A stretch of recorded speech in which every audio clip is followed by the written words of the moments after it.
आज आपण बनवणार आहोत ज्वारीच्या पिठाची खमंग खुसखुशीत अशी धिरडी। त्यासाठी आपल्याला इथे लागणार आहे 1 वाटी ज्वारीचं पीठ।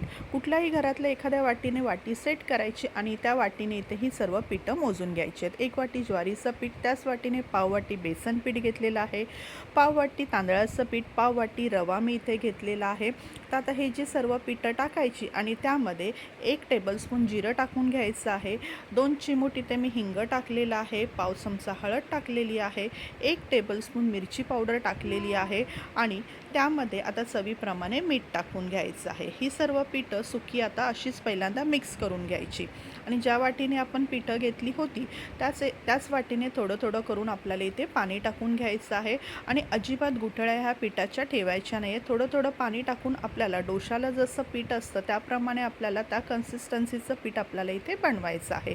साधारण आता हे जे आहे मी 4 वाटी तरी पाणी मला इथे हे लागलेलं आहे ह्या कन्सिस्टन्सीचं हे पीठ बनवण्यासाठी। तर बघा ह्या जे आहे ह्या सेमी कन्सिस्टन्सीचं आपल्याला पीठ इथे बनवून घ्यायचं आहे। याच वाटीने मी 4 वाटी पाणी टाकून हे साधारण असं पीठ बनवून घेतलेलं आहे।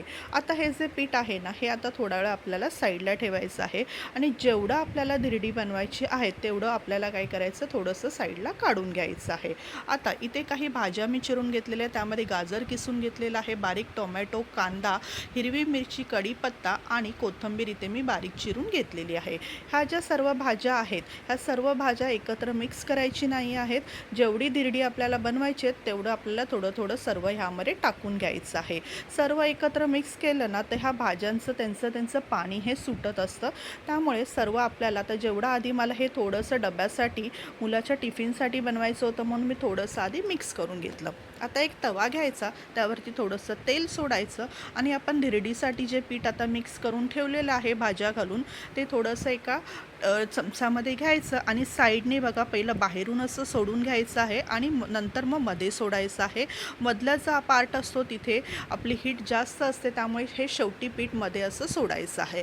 आता एका साईडने खरपूस भाजली की बघा ते ऑटोमॅटिक छान असं उचललं जातं। तर पहिल्यांदा असं चमचा घालून बघायचं ते सुटलं आहे का तव्यापासून आणि नंतर मग दुसऱ्या साईडने पलटून घ्यायचं आणि दोन्ही साईडने खरपूस अशी ही धिरडी आपल्याला काय करायची आहेत भाजून घ्यायची आहेत।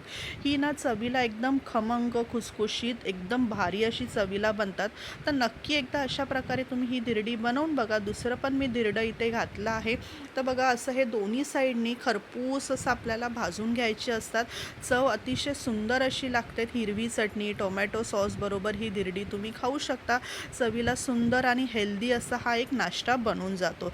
तर नक्की एकदा ट्राय करा आणि कमेंट करून मला सांगायला विसरू नका। तुम्हाला रेसिपी आवडली असेल तर जास्तीत जास्त लोकांपर्यंत शेअर करा, लाईक करा आणि कमेंट करा आणि हो जाता जाता आपल्या चॅनलला सबस्क्राईब करायला मात्र विसरू नका आणि रेसिपी आवडल्यास नक्की एक लाईक करा। धन्यवाद।